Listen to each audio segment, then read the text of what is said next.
fantasy and adventure. This is Club Day in the Secret City, so we have some club members and a special guest with us today. But first, we're going to draw. Faces are the subject for the day, and we'll use different faces to show you the special art word, variety. Now, I'll draw an elf with a special disguise and then a very different dragon. I wonder if Cindy will like it. Our special guest today is Elaine Williams, an expert at set design and costume design. Now, Elaine's going to work with club members to demonstrate and show you some designs and how to do it yourself. Now, I know you want to become a member of the Secret City Club, so Metaman's here to tell you just how easy it is to join. 4 Secret City Club members are going to work with us today. David McKay and Sharon Kim will be drawing with me, and Vlad Kropkov and Tim Flynn will be demonstrating good designs with Elaine Williams. Now, here's what you need to follow along. You need your drawing pad, lots of sheets of paper, drawing pencil, and your guest notebook to take notes on set and costume design. Now, you gather those materials together, and I'll be right back.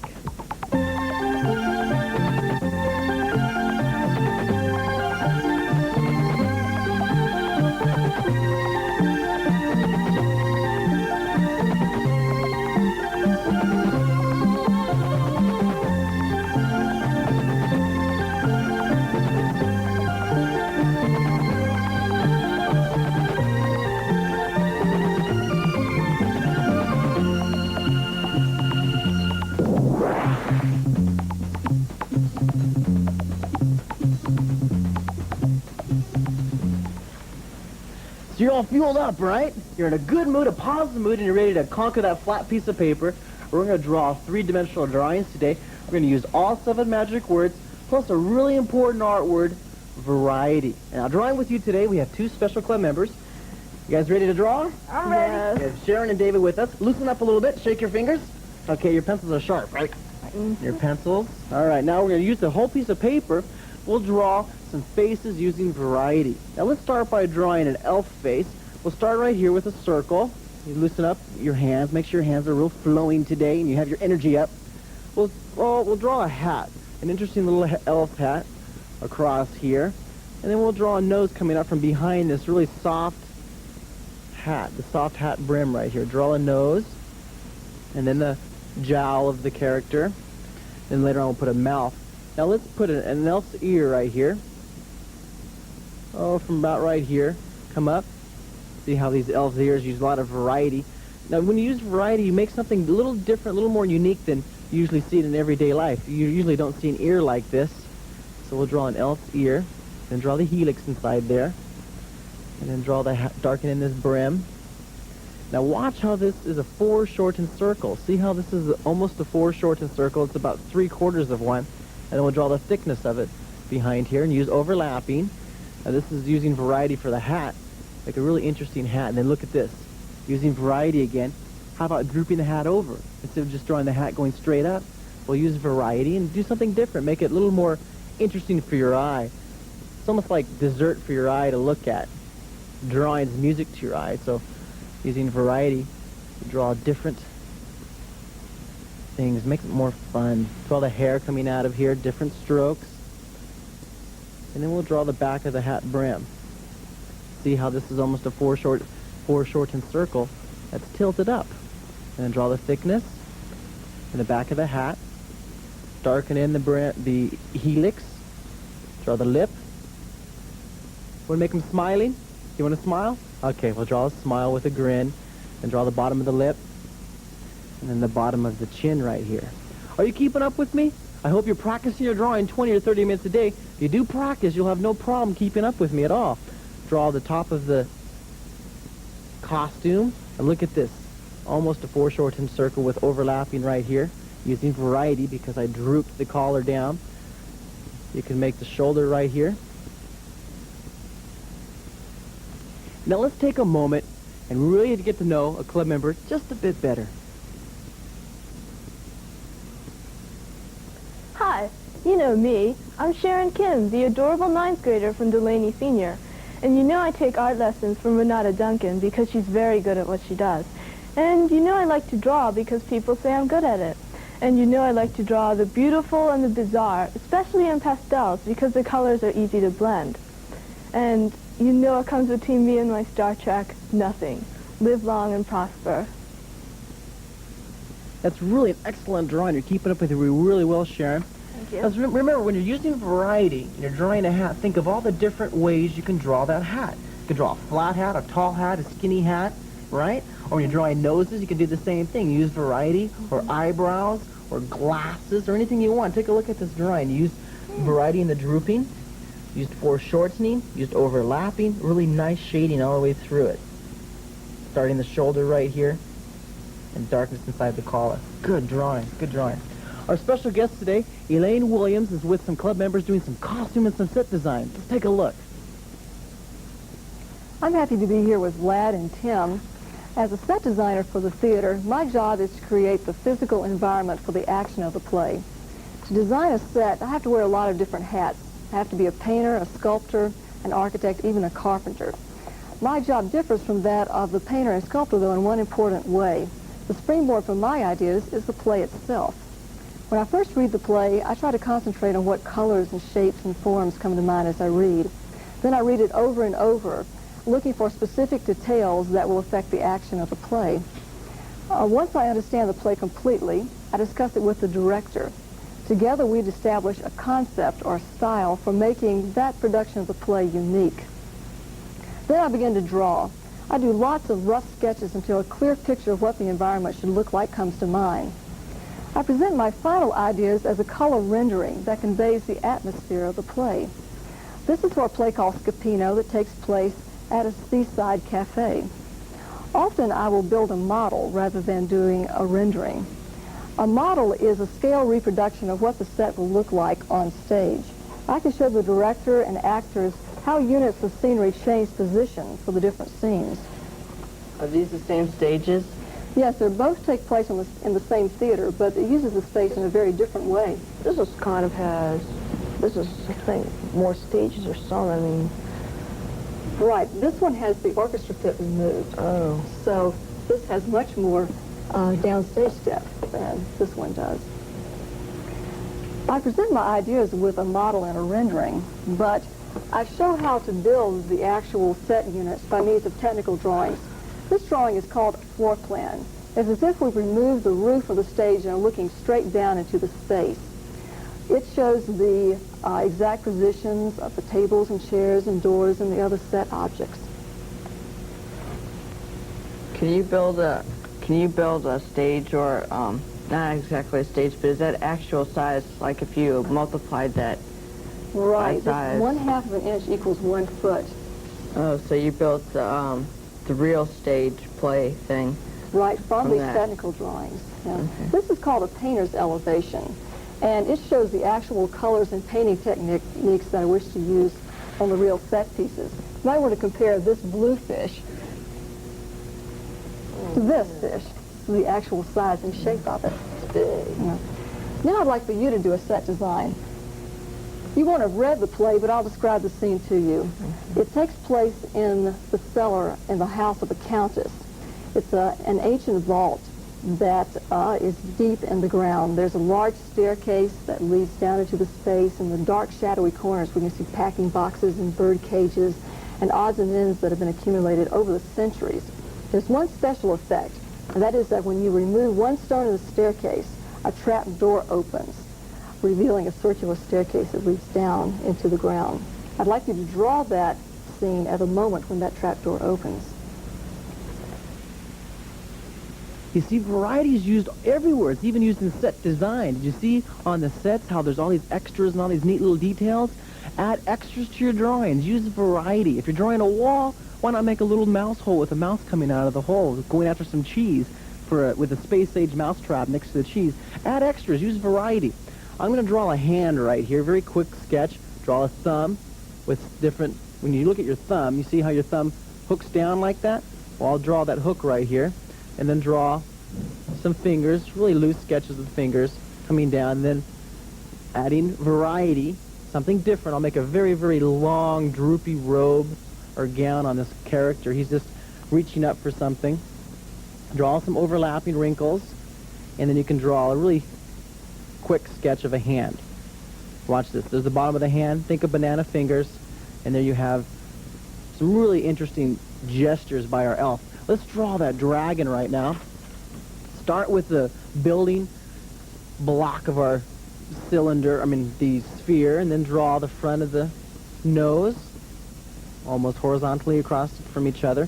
Let's draw a neat little nose. Using variety, remember variety, we'll draw a horn, a short horn, but because we're using variety, I'll put two more coming out from down here like teeth almost. Look, I'm going to draw a separate part of his nose in the background.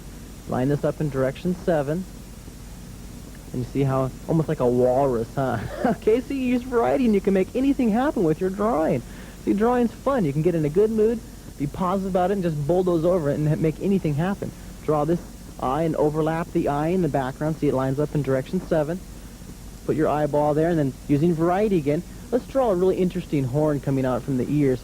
Draw a horn coming over here. Look at it. It can circle around, and the other side can circle around. And you can even make them twisting around each other if you want to, using variety. See that nice S-curve right there? See how that twists into a little knot above his head? Using variety. And then using variety. Have you ever seen a dragon with really sketchy hair like that? And give him a smile. Sharon David, are you keeping up with me? Sort of. Okay. This is kind of a difficult little twist to make happen, but look, you have lots of extra time after the lesson using variety with your drawings, and you can clean it up and add details later. I want to challenge you to design your own face using variety. Make a different size nose, different kinds of eyes, ears, maybe a different kind of chin, chubby or skinny face, any kind of face you want, but use variety. And I want you two to do the same kind of challenge with me, all right? Design a face. Could be a mythical face or something. Okay, Sharon and David? Sure. All right.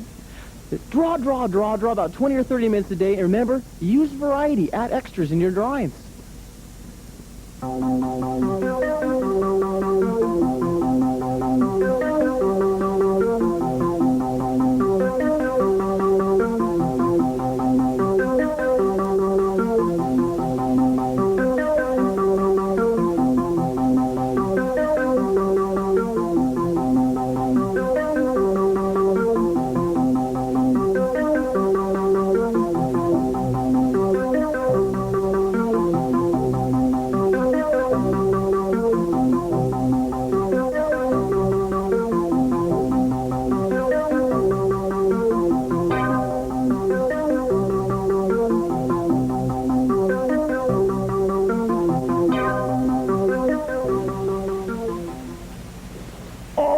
A stage, and I am an actor on that stage. I'm having so much fun with Elaine Williams, the set designer, because she's showing so many new theatrical ideas for my drawings. Maybe I'll even design a play about Club Day here in the Secret City. By the way, have you joined Commander Mark's drawing club? If you haven't, you should. All you need to do is send a drawing to the commander, and you automatically become a member of the Secret City Club. This week's activity is of a self-portrait, a drawing of yourself. Here is a drawing by Roland. Oh, it's a great drawing. Handsome lad, that Roland. Send your drawing to Secret City Club, Post Office Box 444, Moraga, California, 94556.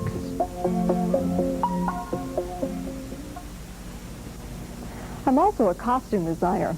Costuming is important because what we wear says a lot about who we are. We can learn about a character even before he speaks by looking at what he's wearing. You're both wearing costumes. What do you think the character that would wear those costumes would be like? Well, a young cavalier. Right, right. And is this for a comedy or for a tragedy? I haven't thought about that much. The colors are very bright and the patterns are bold. Must be for a comedy. And you're wearing a cape. Yeah, this looks like someone a rich dude would wear. Yeah, it would be rich. You think you'd be a prince or a king? Probably prince. Probably. Yeah. Right. Costume is important, too, because it tells the time period that the play takes place. These are costume designs for a play called Much Ado About Nothing that takes place in the 17th century. These costume renderings are different than the set renderings that we were looking at earlier because all the information that we need to make these costumes is contained in the renderings. For example, this is a costume for Beatrice. We would select the fabric and the patterns based on what we see here. Compare this rendering with the finished costume. Front, And we have the back view as well. You'll also notice that this costume has interchangeable sleeves. Do you pick out the materials for this yourself? Yes, I do. What I do is paint the rendering, and then I go to the fabric store and I try to match the fabric as closely as possible to what I've drawn. Who saws them? I mean, who saws the costumes? Well, we have costumers. Generally, there'll be 6 or 8 men or women in the costume shop that make these, and we use period patterns from the actual time period.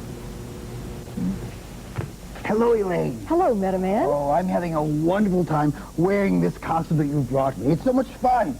Well, wonderful. You look great in it. Makes me feel like a different person. Exactly. Do you realize that you're playing Benedict? And This much character ado right about here. nothing? Exactly. Yes, this looks just like that costume. Oh, let's see. How does it make you feel to wear that? Well, makes me feel like I'm royalty. Maybe I'm a duke or an earl or something. Exactly. You're a and- prince. A prince? Oh, I was right. And looking at this costume, I think that maybe he moves around a great deal with these blousy sleeves and these ribbons back here.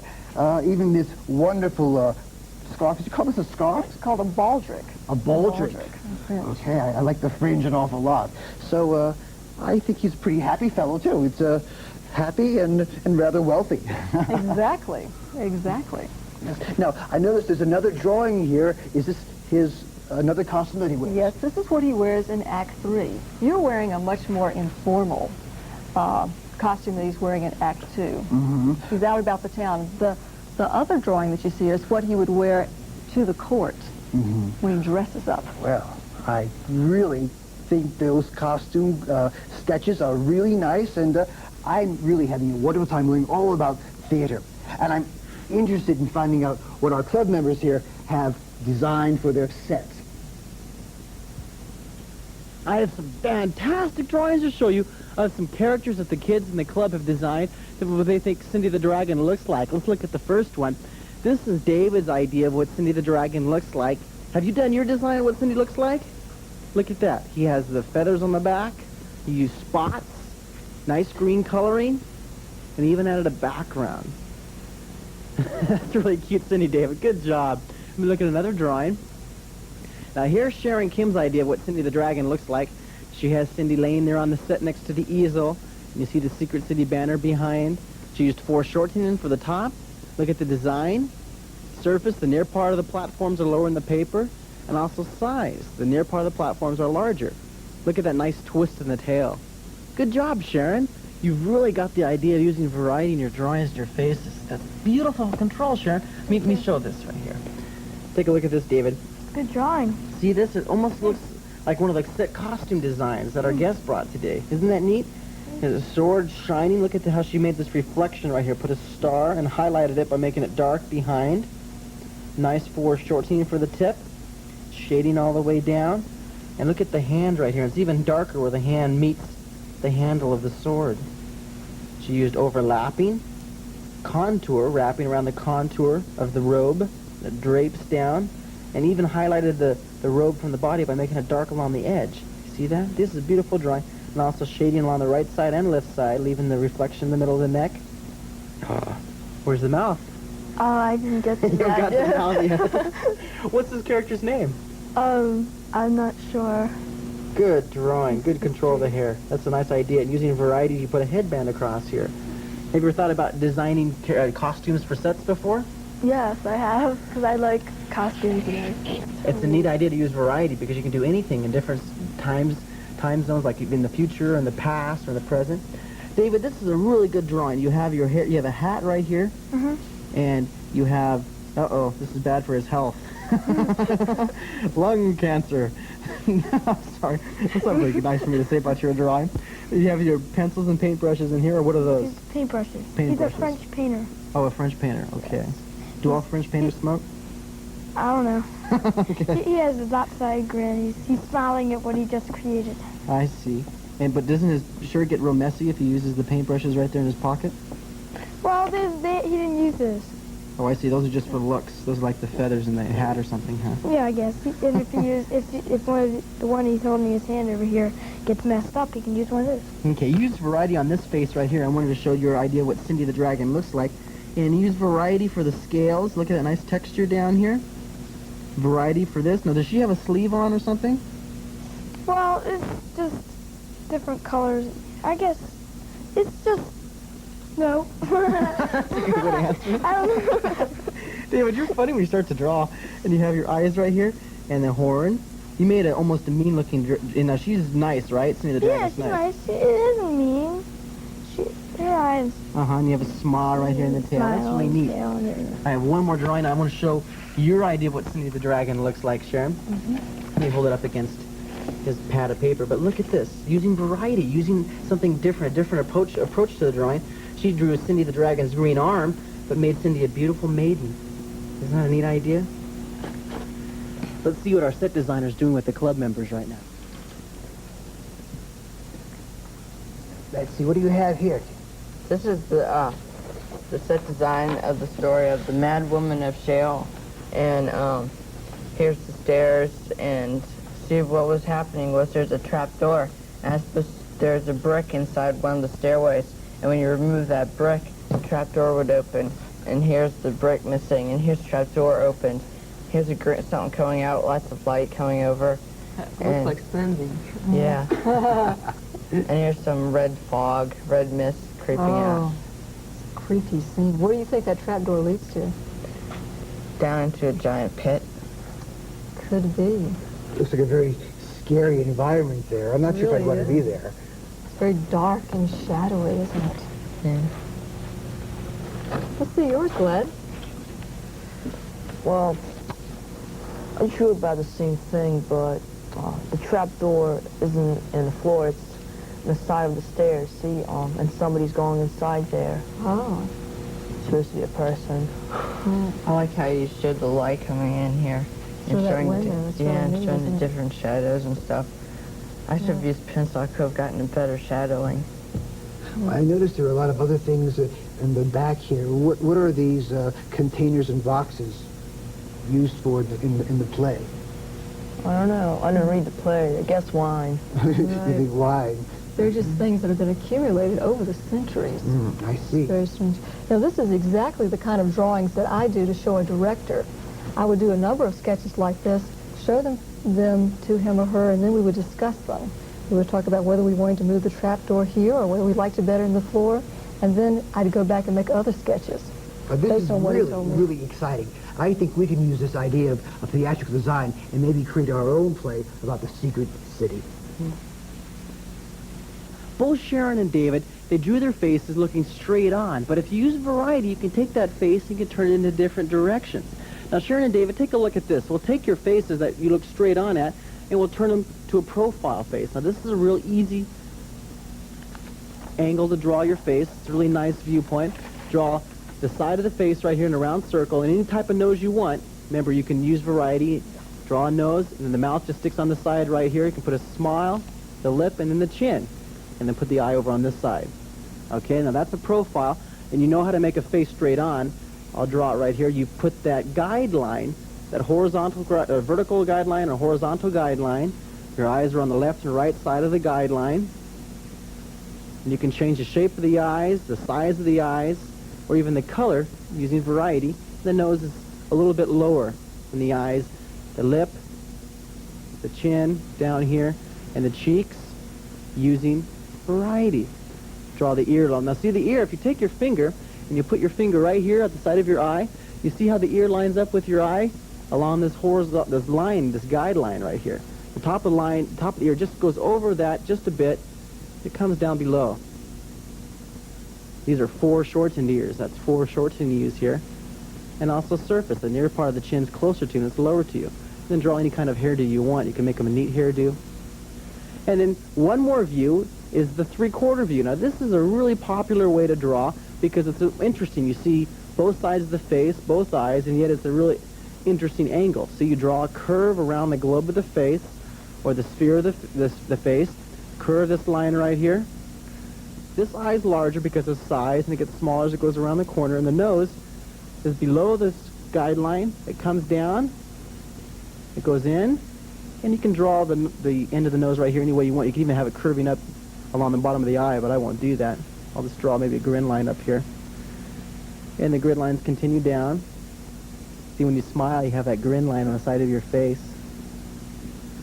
David has lots of grin lines, huh? Because David laughs a lot.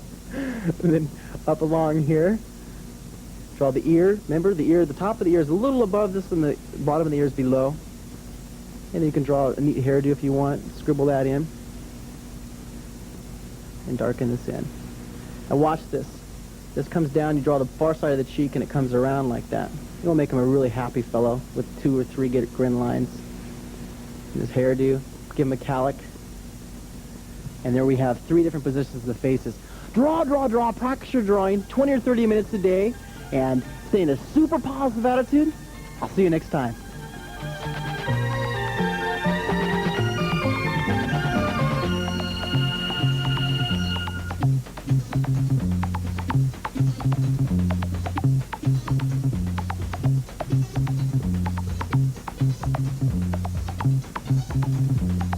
Fantastic.